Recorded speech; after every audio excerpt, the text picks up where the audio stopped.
Welcome to the Grand Prix of the Netherlands at the infamous Valkenswaard circuit on the outside of the Euro circuit here, the rallycross venue in the heart of the Netherlands. We're just over the Belgian border and we've just seen a great MX2 race.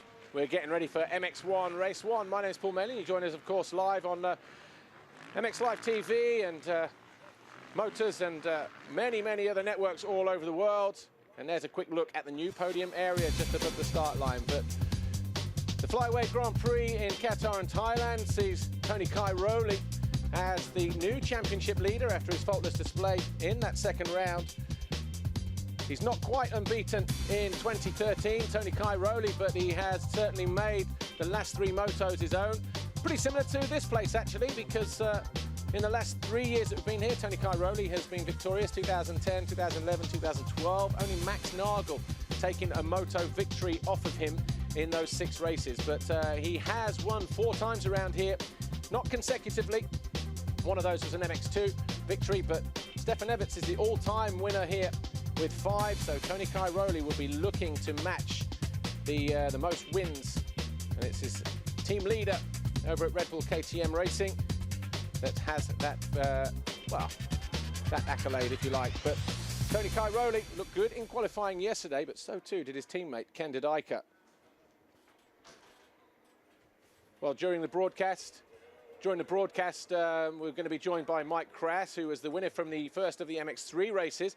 But there's a quick look at the 1,550-metre long circuit here. Not in the reverse direction, but only, it seems that way, if you were watching Valkenswaard the last few years. But there's Commander Sal just coming towards the end of his sighting lap. Track very tough and a little bit choppy out there. Very cold, the ground hard as well. And we'll hear from Mike Kras in just a moment after the pre-grids and after the Monster Energy Yamaha report. So Amy's down there somewhere. Hopefully we can find her and she can bring us the lowdown. Here she is. Here's Amy.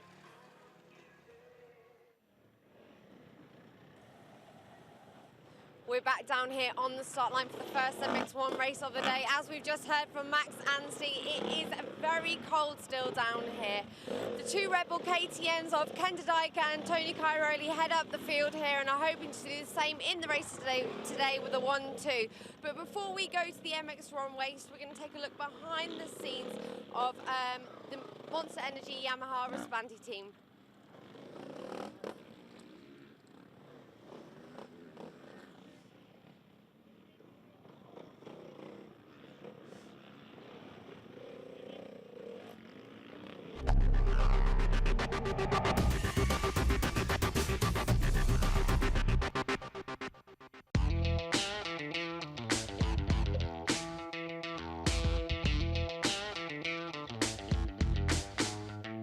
This is the new season, as in our team, same than last year, is we have 3 riders. 2 in MX1 is Steven Frossard and Joel Rollins, and MX2 Christophe Chellier.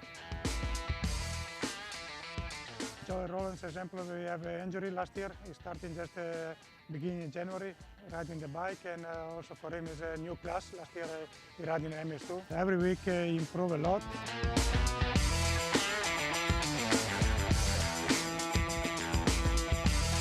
Yeah, it feels really good.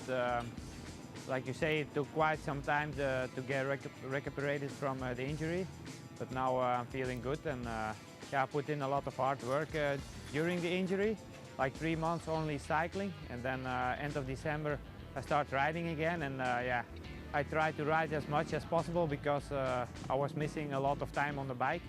New team from MX2 to MX1 and a new brand, so you need quite a lot of time, and I think I'm getting better still every week, so this is good. My potential goal was before the season already just to get better every week and just try to improve my riding, yeah, and then the better results will come. So I think the first 2 GPs I fought for every point, and every time I rode was getting better. So I think this is really positive, and I think if I can keep progressing like this, for sure I can show some nice stuff in the end of the year. MX2 is Chellier. Yeah, he's making good race already in Qatar and Thailand, and now still in top 5 in the championship. sure, yeah, possibly to making good result in every GP. I see riding very good, feeling strong. He working a lot in the winter time, so we see big improve compared last year. My ambition is to win the race in the season, and the podium is very good. Maybe it's possible to win because all is possible in the season, and yes, I want to win. I want to go to podium, and so the ambition is very good. He is really strong rider. Already 2 years ago when he moved in MX1, he finished second in the championship, and last year also immediately very good, but he have immediately injury. I'm sure he come back very quick, really strong. After my injury, it was a very bad injury. I stayed 6 months at home without bike, so it was difficult to come back and directly to be on the podium. But after race, I think I will be more close to the podium. In 2011, I finished second in World Championship, so my goal now is to be on the first place in the end of the season. But it's difficult to be first because after my injury, it's difficult to come back and win directly. But I think my goal is to finish on the podium for the moment, but I prefer to wait and make a race by race, and after we will see what's happened. Check out, ladies and gentlemen, Jeremy Van Poelving, the number 80. Well, the bad news is, from that report, Stephen Frossard will not be riding today, having an operation on a broken left foot, which I can only assume was either in qualifying or morning warm-up this morning. Don't know too much about that. Adam Wheeler from ontrackoffroad.com will be joining me in the second MX1 race a little later on today, so maybe he can shed some more light on it. But there's Tony Cairoli, our championship leader, alongside his teammate, Ken Dodika at number 9, 25 DeSalle and Gauthier Paulin. Mike Kras, first from Suzuki rider, the winner from MX3 Race 1, joins me. Mike, the ground pretty hard and harder than usual here this weekend. -4 last night. How is it to ride out there? It's pretty smooth because, yeah, like you said, the track is frozen, so they had to smooth the track out completely. And so this morning we had a flat track again. So this, yeah, normally it's pretty heavy, but this year is pretty easy. And what about for you? Whole shot, and I guess that's all she wrote, wasn't it? Yeah, that's one thing I want. I want the whole shot, and I did it. And I pulled away for I think 3 laps, and then I just controlled the race. And I want to do it again the second heat. Actually, we won't talk about the MX2 race just in case people haven't watched it, but it was a very interesting race, wasn't it? Yeah, I didn't expect it, and yeah, like Jeffrey said yesterday, it's very similar for every rider, so difficult to pass, and I think you need a good start. That's all that it is. I remember riding here back in 1990 for a 500cc Grand Prix. The start straight came all the way to the original first corner, but they made it a lot shorter. You can see how early it turns off. What's it like? Seems pretty narrow going through that first left, narrower than the original first corner. Is that right? Yeah, it is, and I hear a lot of complaints about the riders, but I think it's a good thing because if you go fourth gear pinned in a chicane with 40 riders, it's very dangerous. And now it's a lot shorter, so there's a lot less speed, and yeah, like the inside is the shortest way. So I think it's fair. Okay, well, we're ready to go racing here. MX1 race 1. Monster Energy 15-second board is up, but not for much longer because that turns to 5. Dave Nicol, our race director, down there, gets this race underway any moment now. Andy Summers in the doghouse getting ready to pull the pin. The gate drops. It doesn't. Doesn't drop. Well, we've got a problem down on the start line then. So for the first time ever, or in a long time, we have a false start situation. I'm sure they'll get the gate rectified. If they'd actually started and some of the gates hadn't dropped, Mike, I'm sure the riders would have gone back to the waiting zone and then they get called back to the line in their qualifying position. Yes, like you see, yeah, because the people, yeah, they need a lot of time to prepare the gate. Yeah. And if you have a false start, then you need to do it in like 1 minute or 2 minutes. So it's not that good. I see Chris Warren, the clock of the course, down there as well in the blue coat. Obviously, they're getting ready down there just to maybe get this race underway. On board with Jeremy Van Hoorbeek in this race, the KRT, the factory Kawasaki rider, riding with a broken finger. The first two races, but his appearances in the Dutch Championships recently seem to have been okay. He looks like he's a little bit better prepared, Mike Kras. He'll be looking to try and get a decent result here this weekend, won't he? Yeah, I saw him in Halle and in Oldenbroek at the Championship, and yeah, he rides pretty smooth. And yeah, he was second behind Bobryshev, but there was not a lot of competition for him there. Well, the riders just pulling their way back. See Kenda Dijker on the extreme right there, gate number 2. Just repacking his gate. You might wonder that because they've not actually left the line yet, but the guys do just hang on to the clutch. Sometimes the wheel just starts to bite and dig in, doesn't it, a little bit? So they're just repacking it down and that kind of thing. So not sure if they're even going to go back into the waiting zone just here. But Mike Kras, the track obviously in its original way, it's no surprise to Dutch riders, is it, that you know, for you guys to ride around here in Jeffrey, because when you ride a Dutch Championship race here, or if it's open for practice at any time, you actually run this way anyway, don't you? Yes, it's only open on Wednesday evening, and this is the way they ride. So it doesn't get as much choppy as it did last year. Just the holes are normal, and yeah, you're kind of used to it when you practice here. The track is like this, and they didn't do much to the track. No inside jumps, no just full gas and smooth. Old school, like you did. Yeah, thanks for that. But it's from walking around and watching the riders. I don't know. I guess with the start being in a different position to where it was last year, you're immediately on the gas, aren't you? You know, a fast start into a sweeping corner, down the straight, over the jump, and you're up to speed a lot quicker. Whereas last year it was tight left, tight right, through the waves. Seemed a little bit more to get going. Although last year was a little bit deeper because of the rain that we had, but here it just seems like the track is super fast and very, very choppy, different kinds of bumps. The camping side lane is normally they have a wave section, double, step down, everything, but now it's just 2 doubles and you can hit them wide open, so it doesn't get as much choppy as it did last year, but it's like you said, it's full gas all the way. Well, even this part, is just you come around before the start gate and you open the gas and you won't close it till you're on the other side. And they actually they've taken the monster boards just a little bit wider to make you come even wider round, haven't they? Than they did, I think, on the first day on Sunday. They changed it this morning because yesterday it was too high speed, and when the track was a little bit frozen, it was really dangerous. And even yesterday I had a scary moment there because you didn't expect it, but it's still frozen, so it's very slippery. Obviously, you won the first race. Not going to be riding MX3 for the whole championship campaign. You're going to be having another season in European MX2, EMX 250. Finished third in that championship last year. Mel Pocock and Stefan Olsen, they were first and second in that series in 2012. They're now in MX2. Are you looking to try and take the title this year, or are you expecting some stiff competition to come from other riders, and who might they be?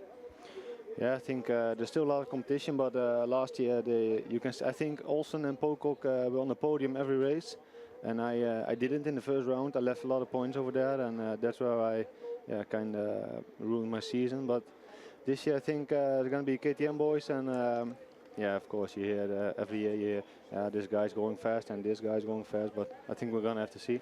I think for a Dutch guy the calendar is very good because we have a lot of sand tracks. And I think we only have one hardpack in France, in Arnhem. And I think Portugal is sent, and Latvia sent, and Finland sent. And of course, we're going to end in Europe, huh? My favorite track. Yeah, how did you do there last year in Europe? I did good. First heat I finished second. And the second heat I was closing on Mel and I was going to pass him, and then I had some bike problems. Yeah. Yes. Still with the same team though, Bursford and Suzuki. Yes. From my side, you know, looking from the outside looking in, it seems like you have a good relationship with them, and it's a Dutch team as well, so you're obviously very comfortable there. Yeah, Sean, my boss, is a very cool guy, and like I said, this is my 4th year, and things are going pretty good, and he knows what I like, and yes, I know what I like for the bike. And he gives it to me, so I don't see why we can't go on. It's been cold here all weekend long. I arrived here on Thursday. The weather was really cold, just above freezing every day. And the riders obviously doing a lot to try and stay warm, even in practice yesterday and free practice today. A lot of them wearing hoodies or, gilets, overcoats to try and keep warm as good as possible. But obviously with this false start situation, those riders would have been warm, they would have had the sighting lap, the adrenaline is kicking in, you know, and then suddenly they were waiting again for, you know, 5-10 minutes. The body temperature's dropped again, and the concentration maybe has dropped a little bit because you're tuned and focused for the original start, and it will be interesting to see now how these riders react, won't it? I mean, you've obviously been in this situation before. How did you cope with it? You can see the sun is shining now, and that's a lot better than yesterday because yesterday there was same temperature, only a strong wind and no sun. So yeah, just a little bit warmer. Was it 3 degrees now? 4 degrees? Yeah, it's very cold. It's this not morning I couldn't do one lap in the warm-up because it was so cold, my fingers were freezing. Yeah, and the track was really difficult this morning as well, wasn't it? But yeah, looks it was like completely frozen. Looks like we're ready to go racing again. They did a start test. The gate is working now, so the Monster Energy 15-second board goes up once again. Dave Nicol, our race director, doing a good job down there to get this thing up and running as quickly as we can.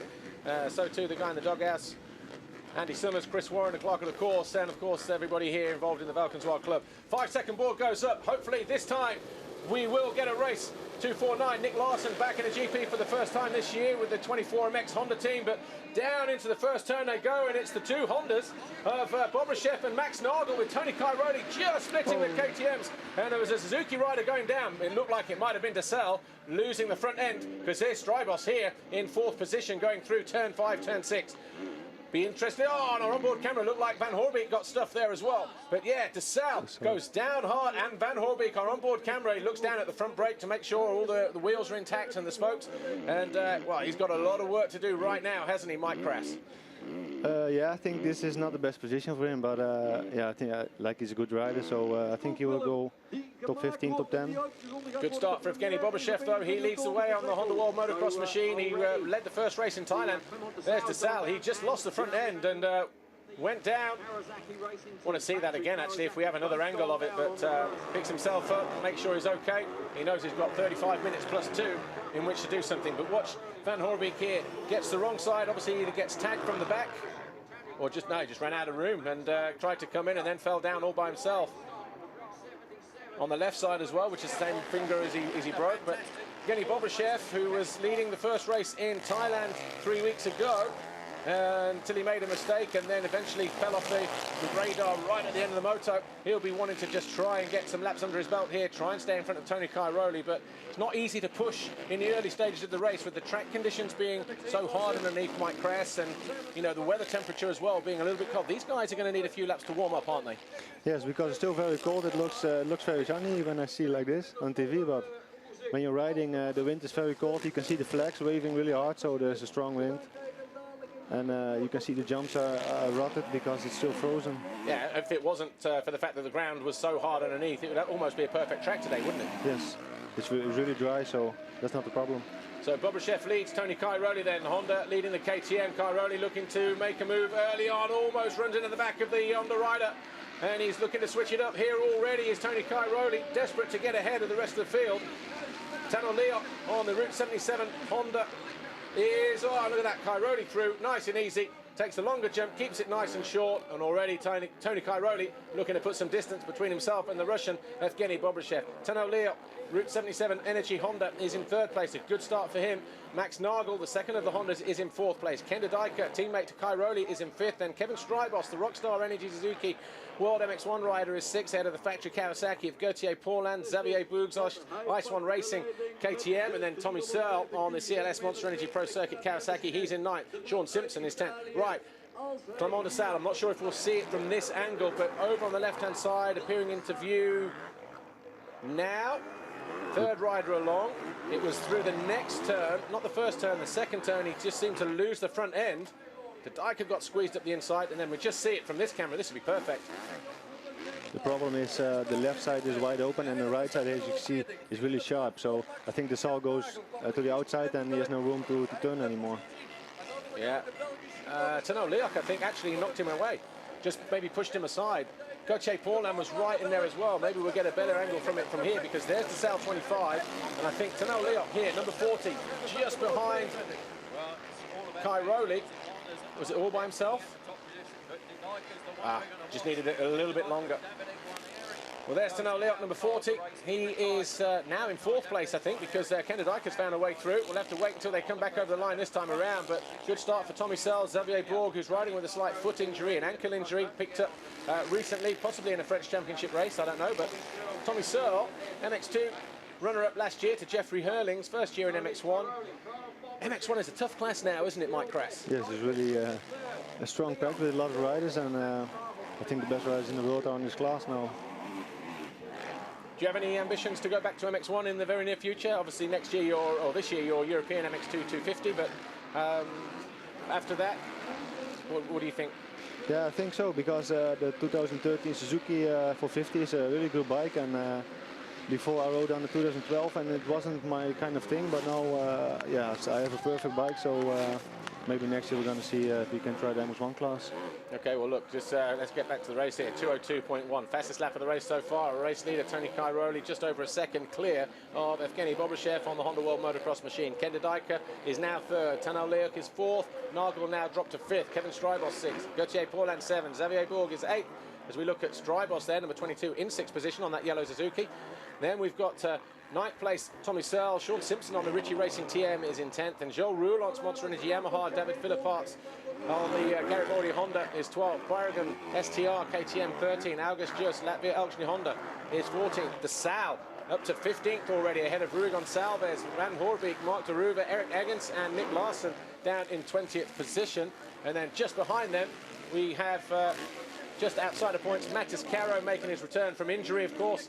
Nathan Watson on the HM Plank KTM. Paczynski, Ivo Steinbergs, Laurie Lettler, Jens Getterman, and Guarnieri hasn't done a lap yet. You mentioned, Mike Kras, that the sun was pretty low as well in your race. Seems to be lifting a bit, but it has an element of either, you know, early winter, kind of late autumn, doesn't it? You know, the sun doesn't really seem to be lifting too much. Going to be difficult visibility for the riders. Yeah, that's why you see the colored lens with a lot of riders, because I used the white lens, but still had some problems with the sun in my eyes. Evgeny Bobryshev looking to go after Tony Cairoli, jumps a little bit to the outside, probably wider than he wanted to, landed flat as well, but as they go over the line, 0.3 of a second, don't need a top watch to tell us how close that gap is, but Evgeny Bobryshev really looking like he means business in the early part of this first race, going after Tony Cairoli, who hasn't really stole a march on him just yet. Cairoli, in the heat race yesterday, actually, Mike Kras, had to deal with his teammate, Kenda Dijker, didn't he? It was just one of those races. De Dijker led for a few laps. Lap 6, Cairoli eventually found a way through, but eventually came through, just won it by, what, a couple of seconds, something like that, nice and safe. But now he's being pushed by the number 777, Evgeny Bobryshev, and there is Kenda Dijker, the winner from 2008 here when he was on the Suzuki, of course. He'll be looking for a better start. Oh, a little bit offline and out of shape. Had to pull out at the step up there. A big mistake there would have cost him some time. Kenda Dijker on a Red Bull KTM, but he's being urged on by the Belgian fans here. He was a good buy for KTM, wasn't he, last year in the end, in terms of the second rider for Cairoli? Yeah, I think he's still a good choice, and I think he's if he's strong and he's fit, then he's a very good rider. Yeah, nice line through there as well. Wide, coming across the bumps on the inside, keeping it nice and smooth. But he'll try to make up for the mistake he just made a moment ago and go after Tony Cairoli and Evgeny Bobryshev. Just over 5 seconds the gap between them. They'll probably all be on the same straight here. There's Bobryshev just ducking out of sight. There's Kenda Dijker. What's it like landing off these doubles? Is it as heavy as it normally should be, or is it actually... No, it's pretty smooth. Yeah. It's not... the double is exactly made for a 450. I think on a 250 you need it all wide open, but a 450 is perfect. And like I said, last year it was a wave section, a double, step up, and now just 2 doubles, easy. Yeah. And did you see we have a 2-stroke in the point? Eric Eggins? Yes. Is that what he's riding, a 2-stroke? Yes, 250 2-stroke. So he's just here riding for a bit of fun. He doesn't ride the championship anymore, does he? Or yes, he does in the MX2 class. Okay. Well, Tommy Searle and Xavier Bourg, they're fighting over 8th place. Tommy Searle's just gone past the Ice One rider, and Roulant goes down. He tried to cut across the back of the KTM, but just got held up. Xavier Bourg decided to change his mind, and Joe Roulant's going to be going from 10th place, and he stalled that Yamaha as well, so he needs to get that fired up. The guy who won his first Grand Prix in MX2 last year. It's been a difficult off-season for him. He got hurt at Matterley Basin when he broke his leg, but he's didn't start riding again until Christmas Day, and he was 3 months on the bike, training on the bicycle. Oh, Tommy Searle with smoke as well. So Tommy Searle, not sure if he has had a collision with somebody. That bike steaming already. Bit of an exchange there with him and Xavier Bourg. Then he eventually finds through, but watch this. Roulont's just a little bit too eager and over-exuberant. Turns right into the rear wheel of Xavier Bourg and goes down and stalls the engine in the process as well. So Joel Roulont's out of 10th place.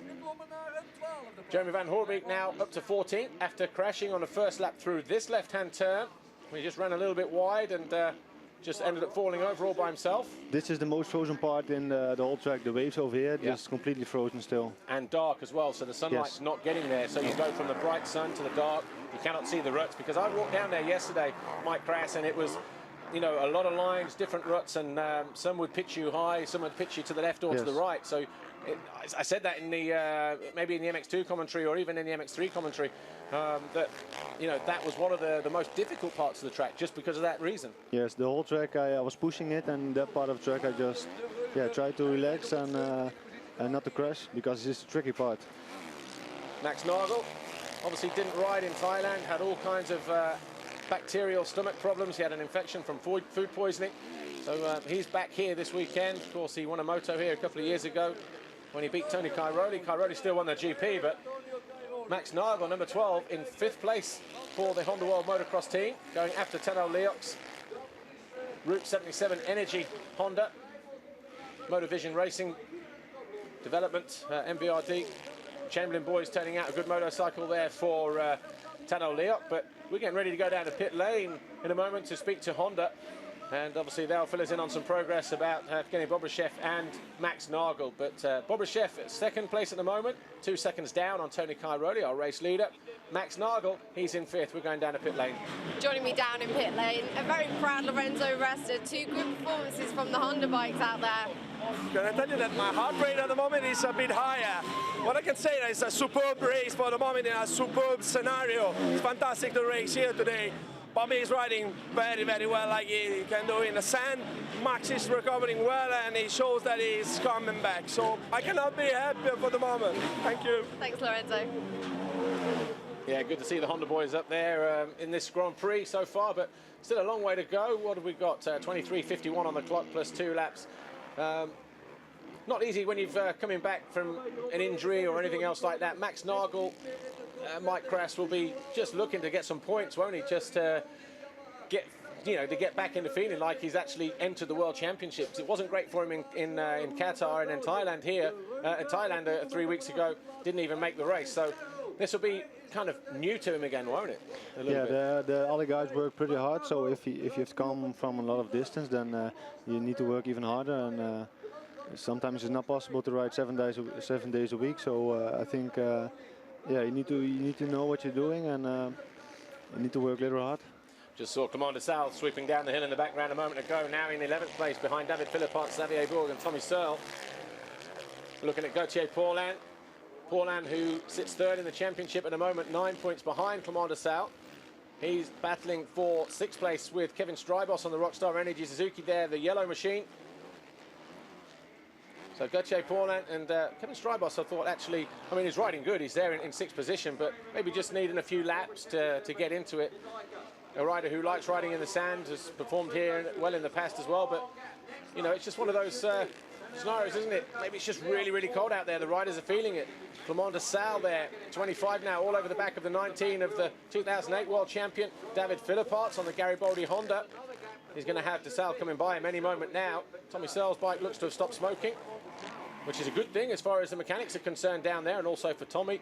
He finds himself in 8th place, about 10 seconds down on Gauthier Paulin, the factory Kawasaki, not the CLS machine that Tommy Searle is on. You were going to come in there, Mike Kras. I think we're talking about the cold weather again, and you looked like you were going to come in when I mentioned de Sal and Philippart. Yeah, I was going to say Strybos won Starcross Mantova, so I think he was in shape before the season start, and I think in Volkswagen he likes the track and he likes the sand, so I think he's going to do better. David Philippart's here, number 19, Garibaldi Honda. Just coming under pressure from number 25, Clement de Sal. De Sal already up in a 10th position now. Could have done without that first turn crash though, because he looked like he was in 3rd or 4th as he went round through turn 2. And that would have cost him a decent result here. Okay, he's got 21 minutes. He can still close down a few positions ahead of him. He's 35 seconds down on the leader, but he's 15 seconds down on Paulin in 7th place. 17 seconds down on his teammate Strybos, who's 6th. So you can see how much time it cost Clément de Sales, that fall, obviously, at turn number 2. But making a couple of mistakes out on the track here, Clément de Sales. Not an easy place to ride. I don't envy the riders today, you know. It looks dry, it looks perfect, the blue sky and everything else. But as you said, Mike Kras, the winner from MX3, race 1 on the Burstfoon Suzuki. The ground is hard, it's frozen. We had a frost through the night and the night before, and there's a wind as well, and it's a cold wind, isn't it? Yes, but when I look on TV now, I think, yeah, it's a nice day, sunny day, a lot of people, but when you're riding out there, it's pretty cold. Yeah.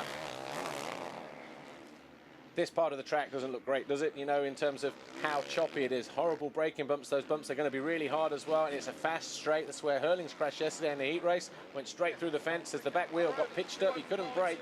Went straight on into the fence. And he was lucky to get up from that. But that was the incident that caused the disqualification from the race. But de Sales alongside Philippe Arts jumps across the front of the Honda rider and easily moves into 9th position now. Does Clément de Sales.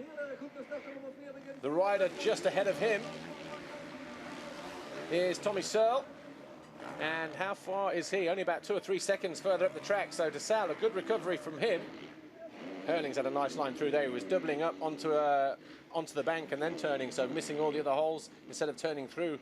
You know, from right to left. So normally Valkenswaard is known for its deep and big holes, but this year it's really choppy and the small bumps, but really pretty steep. So I think it has to do something with the way they ride. So in terms of looking at the track, how it normally rides when it's deeper and looser and more rolling holes, like you say, yes, Mike. Now that it's a little bit harder and more sort of movement from the bike, you know, the bumps are more square edge and this kind of thing. Would you say that the normal sand rider doesn't have so much of an advantage? As Dudajka goes through into 2nd position, he's found a way past Evgeny Bobryshev on lap 6, so on lap 7. So yeah, would you say that a normal sand rider that used to riding somewhere like Lierop or Lommel doesn't have the same kind of advantage coming here while it's a little bit harder? No, the ball turns are pretty soft, you can see it, but everyone does the same, just they pin it, and it's not that hard. So normally it's like you need to choose your line, because if you go to a deep hole you lose time, but this year there are no deep holes, so if you go inside or outside it doesn't matter. Just like this, normally this is so deep and so big, but now just like it's only been one training.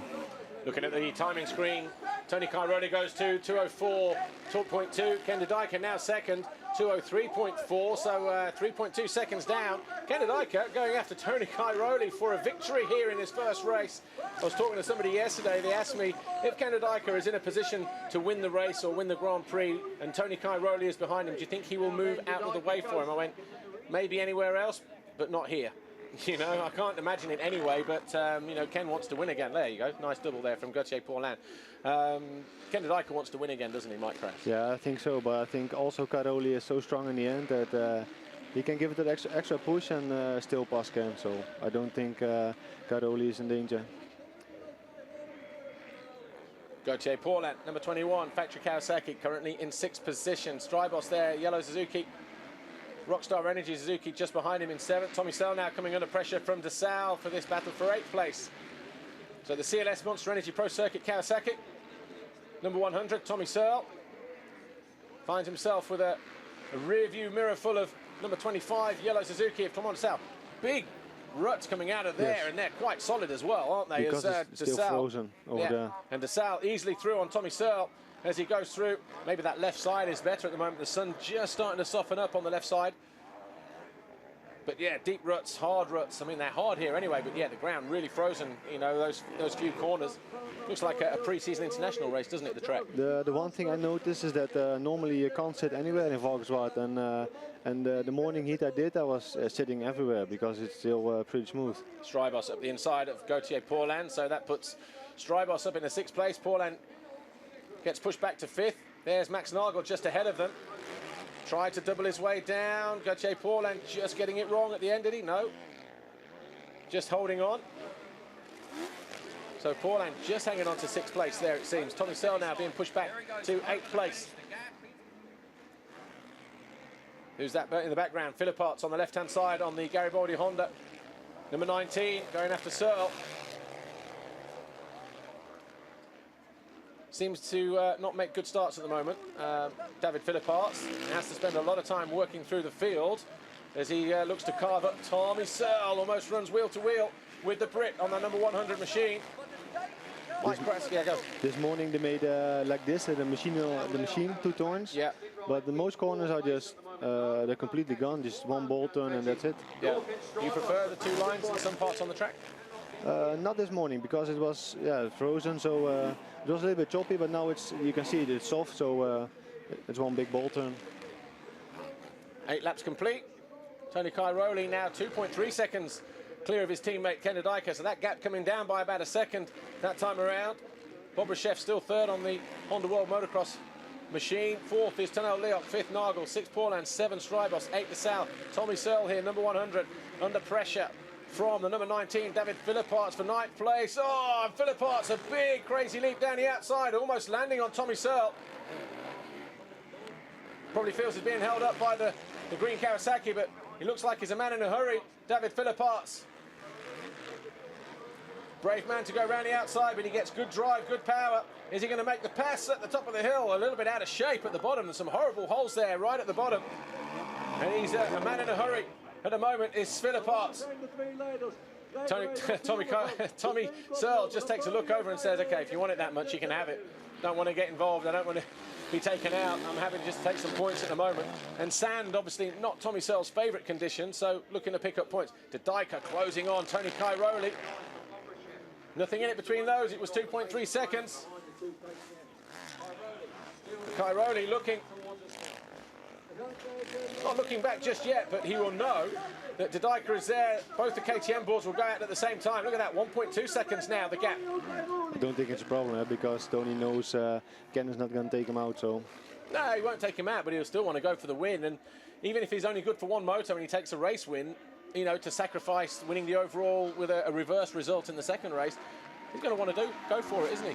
No, I don't think it's going to happen because Tony, he has the end and he's fit, so I think he's going to push it a little bit more. And I don't think Ken has what it takes to win the moto here. Well, Bobryshev still hanging on in third, just a couple of 3 seconds further back on the red Honda. You just see the red helmet there working his way into the wave section. But Dodajka has more than a view now of the... Oh, and he doesn't get over the step up, goes to the inside. So Cairoli, a mistake there. I think he's going to let Dodajka through by the look of it. Round the outside, didn't fight it, so Dodajka now leads here in Falcons 1, MX1, race 1. Belgian fans love that. I'm sure the Dutch fans will love that as well, Mike Kras. A better Belgian guy than an Italian guy. Well, there you go. So Cairoli then. Slowing up a little bit. Did he just go to adjust the clutch in that corner?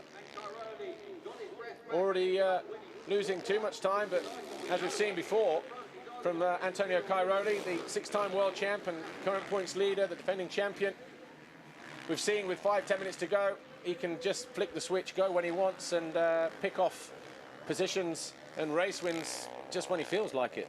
It's a special talent that he's got.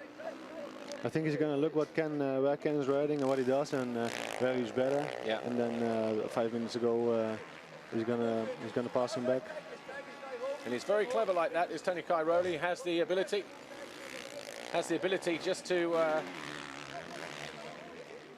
But also Yevgeny is coming. Yeah, he's there in the background. They've got to be careful that Dodajka doesn't slow things up, and Tony Cairoli, well, that'll be Cairoli's signal to go because Bobryshev is closing in. It's how far between all 3 riders? 2 point something?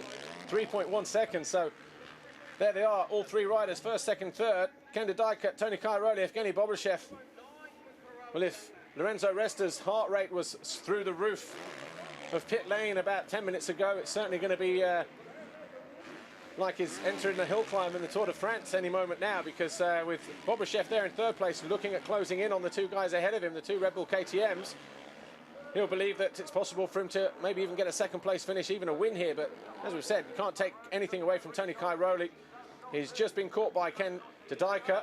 He's also maybe just backed off a little bit, as you said, Mike Kras, you know, to maybe follow a few lines of Ken Dodajka. But you know, we'll have to wait and see. We've still got 11.5 minutes to go. And we're getting ready to go down a pit lane. Massimo Raspanti from Monster Energy Yamaha has some news on us regarding Stephen Frossard, who we believe broke a foot either yesterday or this morning, and he's having an operation on it right now, and he's going to be missing for a few weeks. Here we go, pit lane. Joining me down in the pit lane, Mino Raspanti, Monster Energy Yamaha. Can you give us the update on Stephen? What's happened? Yeah, Steven, you know, is already Tuesday in the training here in Belgium in the sand. He's one rider, slow rider in front of him, he crashed. So he touching the back that this rider, and he have in the foot his metacarpal broken. So yesterday he tried, he's starting really good, but in the first lap he crashed. So he's broken already in the training, and he have to go in the hospital, and he make already his operation today. He making one screw and gonna try to race in Arco di Trento. We hope so too, thank you. If Stephen Frossard didn't have any luck over the last couple of years, he wouldn't have any luck at all, you know. It's just one of those things, unfortunate.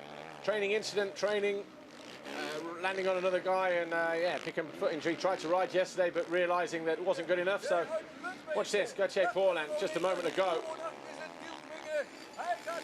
In the corner, front end high, buries it off the side of the bike, takes a jab, managing to keep it up on two wheels.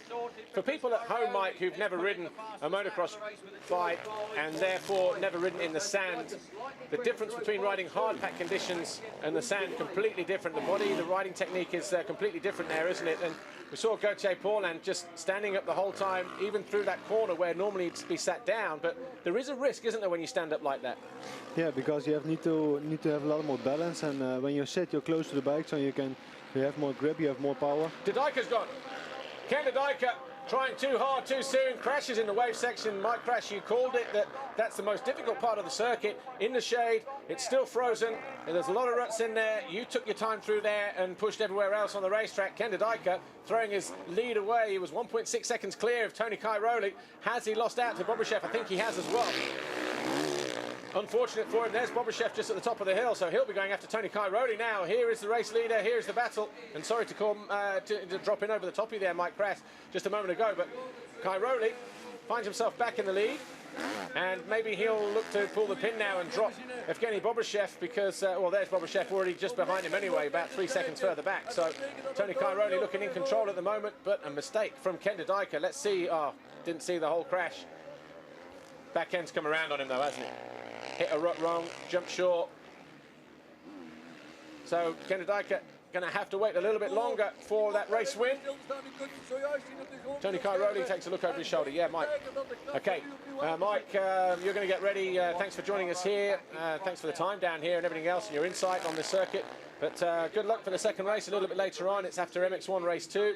Hopefully you can make it a double race victory and win the overall. We'll wish you all the best of luck, and of course first Spin Suzuki squad. We're going to see you in Europe. No problem. See you later. Thank you. Bye-bye. So Mike Kras, thanks for his time, and yeah, good experience talking to him as always. A bit of local knowledge around this Valkenswaard circuit, and he'll get himself in the zone, I guess, for his second race a little bit later on today. We're back with the action here. MX1, race 1, Valkenswaard. Max Nagel, number 12, has now slowly been caught by the number 21, the green Kawasaki, Gauthier Paulin, who we saw just have a moment about 2 laps ago through one of the left-hand turns on the far side of the circuit. But he's found his way onto the rear wheel of the Honda World Motocross machine of the German former runner-up in this MX1 World Championship. Too wide there, though. Opens the door for Paulin, who doesn't need a second invite.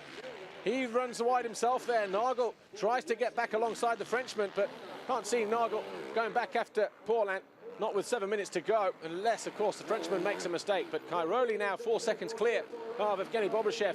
Third is Ken De Dijker. Opportunity missed for him. Fourth is Tano Leop. Fifth, Max Nagel. 6, Gauthier Paulin. 7, Kevin Strijbos. 8, Clement de Salle. 9, Philip Arts. 10, Tommy Searle. Van Hoorbeek after his fall at lap 1, turn 6. He finds himself 11th. Sean Simpson, Ritchie Racing TM, is in 12th place. Xavier Bourg, Ice One Racing KTM, is 13th, ahead of Jonathan Barrigan, STR. KTM, the Steve Turner private team from the UK. Xavier Bourg is in 14th place. Borg's dropped a position or two then. So August Just, Roulant Salves 16th, Joel Roulant 17th, Nathan Watson in the points in his first ever MX1 Grand Prix in 18th, 19th Matis Caro, and Mark de Ruva finds himself in 20th place. No Stephen Frossard on the grid. We heard from Mino Raspanti just a moment ago on pit lane. Broken bone in the foot, picked up training in the week on Tuesday, collided with another rider. He's having surgery. He's having surgery on that, and hopefully we'll see him in Arco de Trento in a couple of weeks' time. But Ken de Dijker, third at the moment in the race, and finds himself how far behind? Well, Bobrishev's already over the line, 3 seconds down on Cairoli.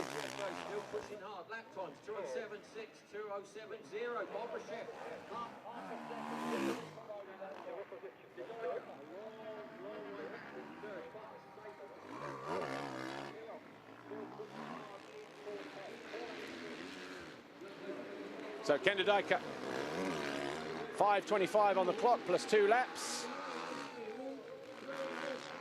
13 laps completed. The guy who won here in 2008 when he rode for Suzuki in the MX1 category with a double race win. Suzuki won 2 that day as well. Ramon 3-4, making it 1-2 for Sylvain Gabor's Suzuki squad. There's Rui Gonçalves, 999, Ice One Racing KTM, the Portuguese rider. He was a Grand Prix winner here, also in MX2.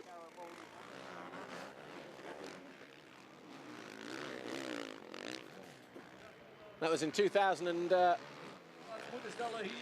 2009.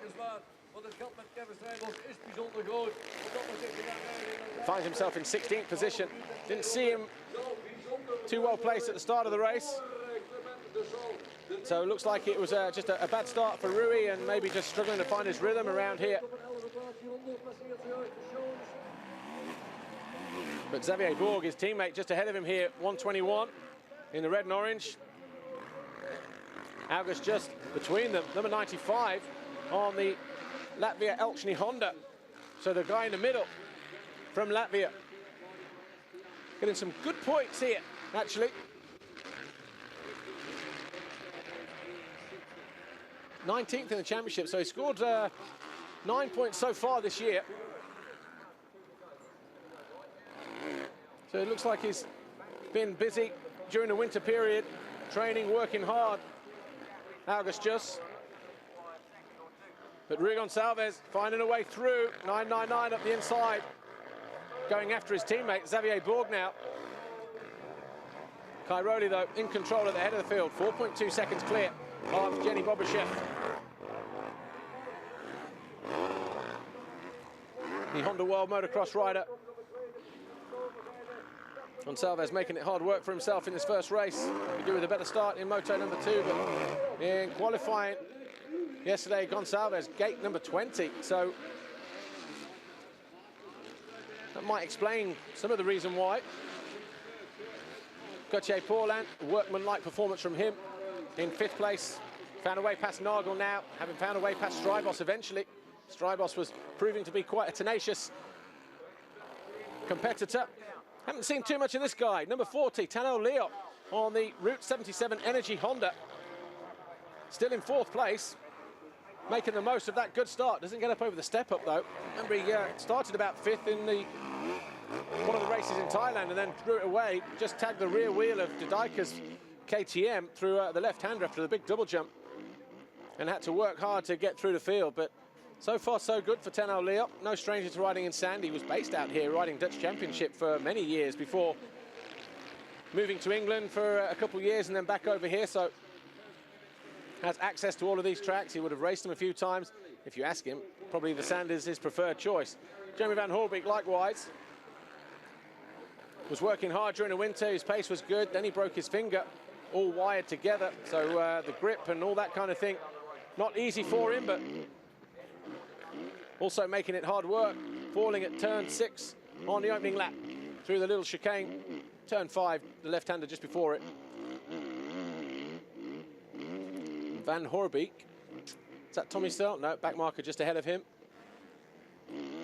So Van Hoorbeek 6 seconds down on Tommy Searle at the moment. Searle on the CLS Pro Circuit Kawasaki still holding that 10th place behind David Philipparts, but Philipparts has put quite a few seconds actually, 4 or 5 seconds between him. There's Sean Simpson, the Ritchie Racing TM rider, going to be on our live studio show after this race at around about 2:15 on MX Live TV. So don't forget, you can tweet questions to him. Twitter MXGP. Sean Simpson, Jordi Tixier will be a guest for MX2, but briefly. And also we've got the team manager for Rockstar Energy Suzuki Europe MX2, Thomas Ramsbacher. And he'll be a happy chappy as well, because obviously Max Anstey getting a good ride in the first MX2 race. So it'll be interesting to hear his views on a lot of things, actually. World Championship this year and going forward and that kind of thing, and the team and the kind of work that they've been doing and getting up to. But that's always live, our studio show on Sunday. Monday this weekend, though, Easter Bank Holiday weekend, of course, in the Netherlands, as it is pretty much over Europe. But Gauthier Paulin, factory Kawasaki, KRT, Kawasaki Racing Team. Good, strong rider, looking to try to go after Tanal Leok, but maybe just leaving it a little bit too late. Leok, last time around, 209.8. I don't know, Gauthier Paulin a whole second quicker than the Estonian Express just ahead of him. So Tanal Leok might be on borrowed time here. Doesn't need to take a look over his shoulder. That's the gap there between 4th and 5th. So the second half of this race, certainly the closing stages, Tanal Leok really trying to make things happen. A couple more points will help him massively in the championship. Clement de Sal, meanwhile, still in 8th place. So in terms of the championship, Gauthier Paulin 9 points down on Clement de Sal. That battle for 2nd place. Gauthier Paulin will pick up 16 points. 13 points for de Sal, so that'll be whittled down to 3. So he'll close down just a little bit. 714, Mark de Ruva in 19th place, just about to be lapped by Max Nagel. And the Stabilo MX machine for Mark de Ruva on the KTM. Nikolai Larsen, 24 MX Honda, 21st. The 116 of Mikola Pashinsky, KTM Scott Racing from the Ukraine, finds himself 22nd. Larry Lettler is 23rd. Eric Eggins on a 2-stroke, he's out. So too Ivo Steinberg, Jens Getterman, and Davide Guarneri, who went out on the first lap. So 2 laps to go then in this first MX1 race. Round 3 of the FIM MX1 Motocross World Championship, the Valkenswaard, the Euro Circuit, just in the south of the country, close to the Belgian border. Been a fixture since 1974. Had 44 Grand Prix here over the years individually, if you count MX1 and MX2, even though on the same day, count them separately. Had 19 Belgian winners. Stefan Everts is the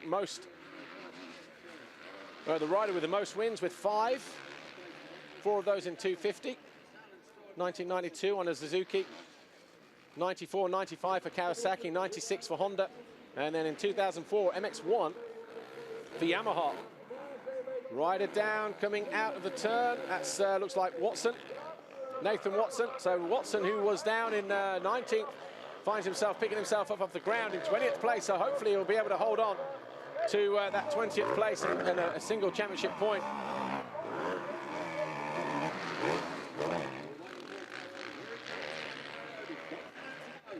Tony Cairoli, 55 Grand Prix victories at the moment. 24 in MX2, 31 in MX1, so looking for win number 56 in the second race. Oh, a stall there for Xavier Bourg as he tried to hold off his teammate, but electric start on the KTMs, of course. Across the range, 253, 54, 50. You see how easy it was to start up, but Xavier Bourg just going through the motions now in the closing stages of this race, losing out the position to his teammate, dropping down to 15th place. Cairoli, though, on the final lap on the Red Bull KTM. Bobryshev still 4.6 seconds clear of Kenda Dyker in 3rd. Who knows, we could have been looking at a slightly different finish. Cairoli, oh, a big kick on the step up there. Didn't see the full effect of it, and another one there as well. So 2 close moments on the final lap for Tony Cairoli. Can't afford to back off too much, you see, Cairoli, just because he's only 4 seconds clear of Bobryshev, who I'm sure will still continue to push the second half of this lap. And Valkenswaard, there you see him at the top of the hill, actually, in the red.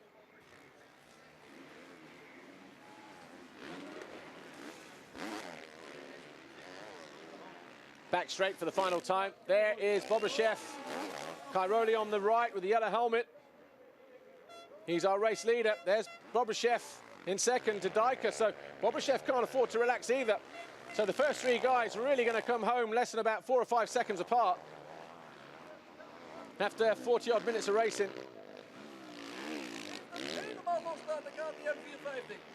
Bobryshev has crashed on the last lap in the last couple of Grand Prix or lost position. But Bobryshev, a couple of corners for him to go.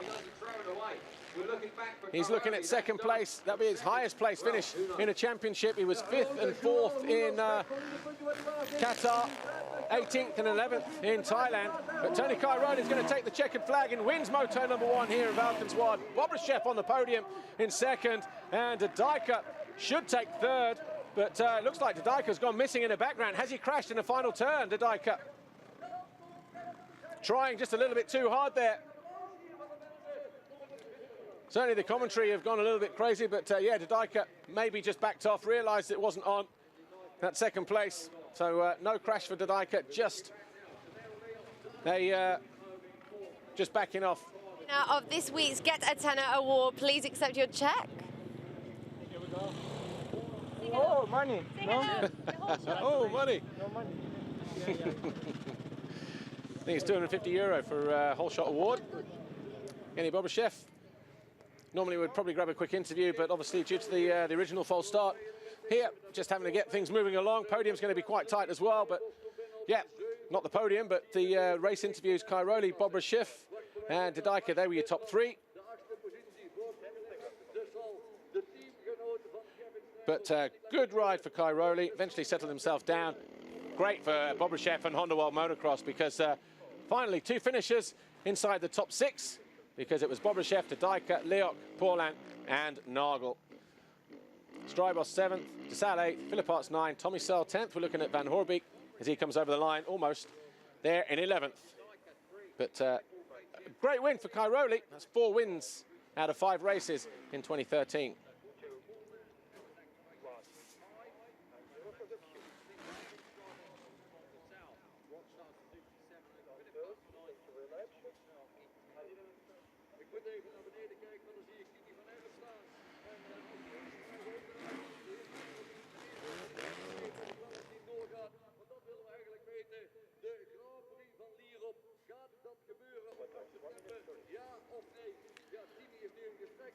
So MX1, race 1, done and dusted. We'll look forward to the second race a little later on. Cairoli, well, getting into that winning habit again, it would seem.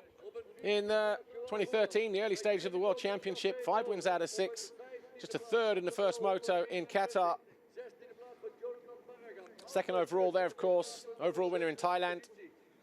Looking good here for the Netherlands after 1 moto, but Commander Sal, 8th in moto number 1 after that first turn, second turn crash. Obviously looking to rectify that in moto number 2, but getting ready to get an interview, I think, maybe with our race 1 winner. But if we don't get time to speak to Cairoli, obviously we'll catch him in moto number 2.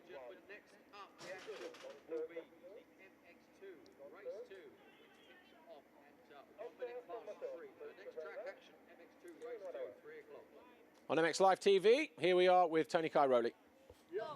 Tony, you and your teammate Ken Dijker passing the race lead there again in this first race, and you were able to capitalise on that mistake there from Ken. Yes, I'm really happy about the race. The track is really slippery and strange. It's frozen underneath, and I didn't have so much good feeling in all the race, so I was a little bit carefully.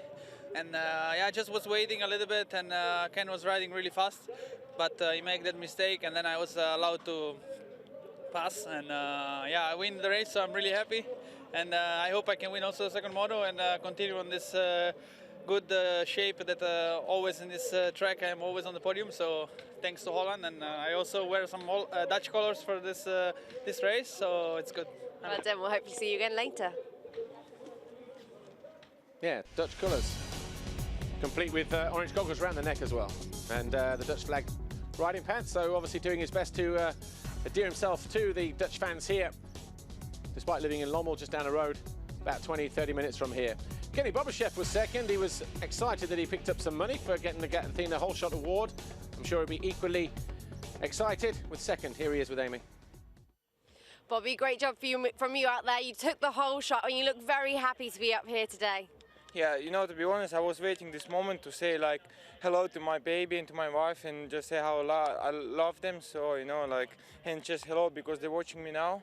And yeah, about the race, it's good, you know, second place luckily, because I've been struggling in Thailand, lost many points, but now it's better weather, and yeah, I'm really happy. Congratulations. Thanks. Good result for Kenny Bobashev, and of course Honda World Motocross finally on the podium 2013. Lorenzo Resta, team manager, and Paolo Martin down there, they can all, of course, breathe a bit of a sigh of relief. And maybe the pressure lifted slightly for Bobashev. Here's our third place rider, Dadaika. Ken Weldon finishing that top three. We saw that crash that happened in the wave section. What happened? It started sliding and it's really frozen there. So yeah, he slid and he cut on a dry spot, and yeah, I was over the bars before I knew it, and was a little bit dizzy the first lap after, but then got to get better and better. Well done. Thank you. So slight mistake then from Ken Dadaika, but he has to settle for third. He'll need a few minutes to get himself together and get himself ready for race 2. Of course, that is in a couple hours' time, but for now, that's it for us here on MX Live TV. We'll see you in a few moments when we switch on for the MX Live studio show. Jordi Tixier, Thomas Ramsbacher, Sean Simpson, they're the guests. And yeah, we'll look forward to seeing you then. So that's it for MX2, MX1 for now. Studio show in about 12 or 13 minutes time. See you in just a few. Bye for now.